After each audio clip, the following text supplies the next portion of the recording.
have a look at this one. When the land masses separated, the Southern Ocean was created between Australia and Antarctica. So what have we got here? How could we analyze this? I think we had the answers to this one on the previous slide, actually. I'm not sure why it's in that order. So this is a conjunctive group, when. So this is its own special type of group. What else have we got here? Can we find... We've got some noun groups. Where are the noun groups?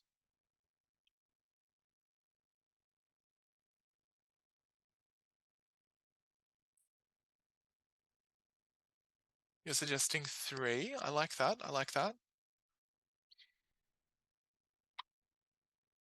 In some ways, it's easier to start with the verbal groups. So here's one.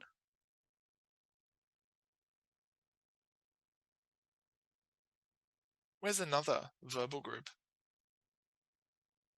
Was created. Yep, that's right. So we can assume that the noun groups are somewhere in here.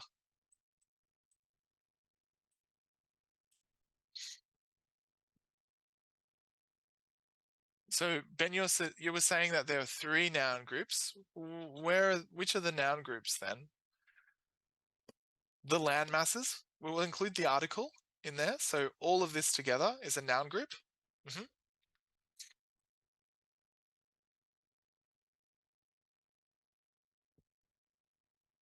So that's one. Southern Ocean. We'll include the article there as well as part of the noun group, even though it's not a noun. So there's 2. And then Australia and Antarctica. And so what is between?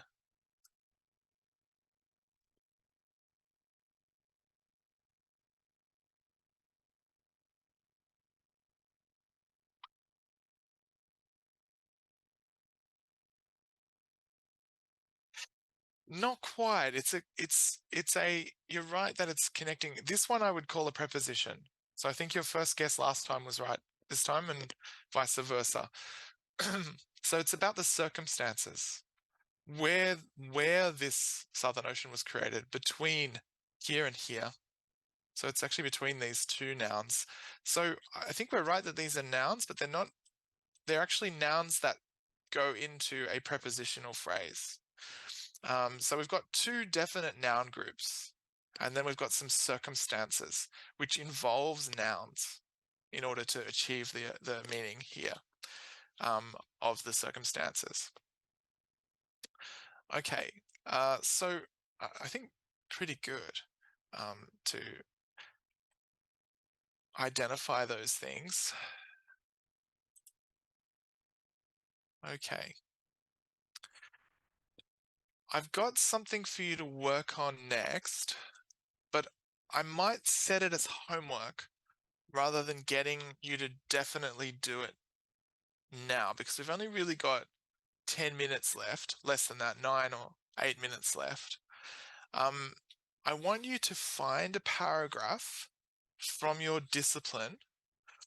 I want you to pull it apart and do some analysis. Find a paragraph from your discipline. Does everyone know what I mean by... We've talked about what a paragraph is. It's a way that sentences are clustered together, especially in formal writing genres. Do you know what I mean by in your discipline?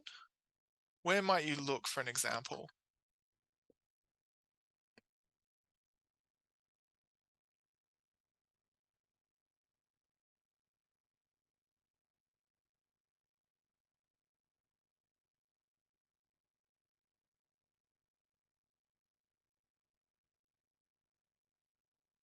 A textbook? Yeah, it could be a textbook paragraph. Okay, I'm going to pull one out of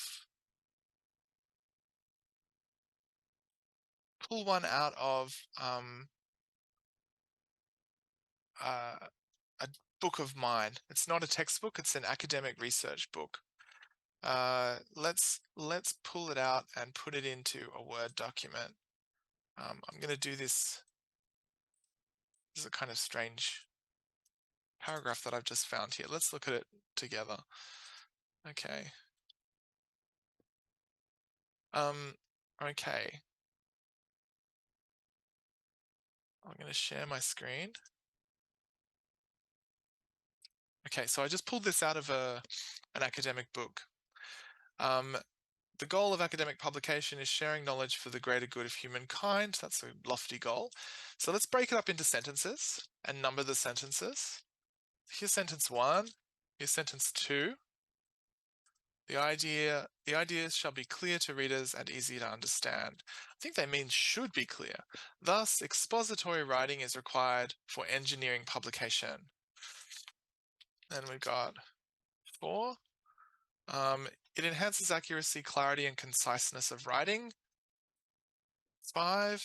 You must have a thorough understanding of the subject to effectively use expository writing. 6. Do not leave it to your readers to analyze and draw conclusions based on limited information. Okay, this is actually kind of a strange paragraph that I've just accidentally stumbled on. So if we're doing some analysis of this paragraph, we're thinking about where are the verbal groups. The goal of academic publication is, so here's a verbal group. We might say is sharing together forms a verbal group for the greater good of humankind. The ideas shall be clear, shall be. I think that should be. I'm just going to edit someone's textbook for them. Edit someone's academic book for them. Sorry, not a textbook. Should be clear to readers and easy to understand. Thus, expository writing is required.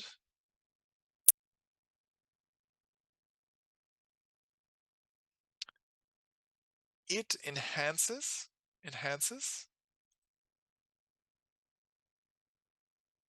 You must have thorough understanding of the subject to effectively use. That's actually a verb group there as well.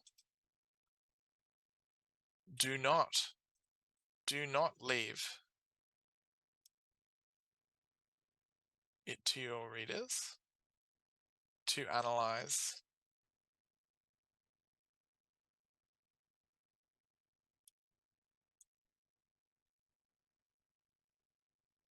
So we do some analysis and then we find our clause boundaries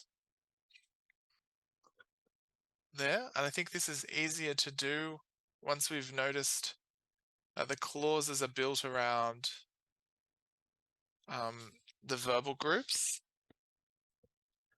And then we need to figure out what clauses are dependent or independent. In my example that I've chosen here, actually, there's lots of very simple sentences. I'm not sure if it's the best example of academic writing. Actually, there's a few infelicitous or unhappy phrases. Okay, so this is what your homework is going to be, to go and do that and then bring that along next week and show that you've done some analysis. Show Amelia, I think will be running the session, that you've done some analysis of your sentences and you've started to think about how they embody a clause structure, independent and dependent clauses, if there are any non-finite clauses, any prepositional phrases, because when we look at session 2, we're moving on to prepositional phrases and thinking about them in a bit more detail. So again, remembering that this is circumstances. So pointing those out will be a bit of a bridge, if you can find some of those, to the next session. Okay, we're going to wrap up now. We've reached the end of session 1. Does anyone have any pressing questions about anything that I've raised? I'm also going to quickly share a copy of the slides. in case anyone missed them the first time around.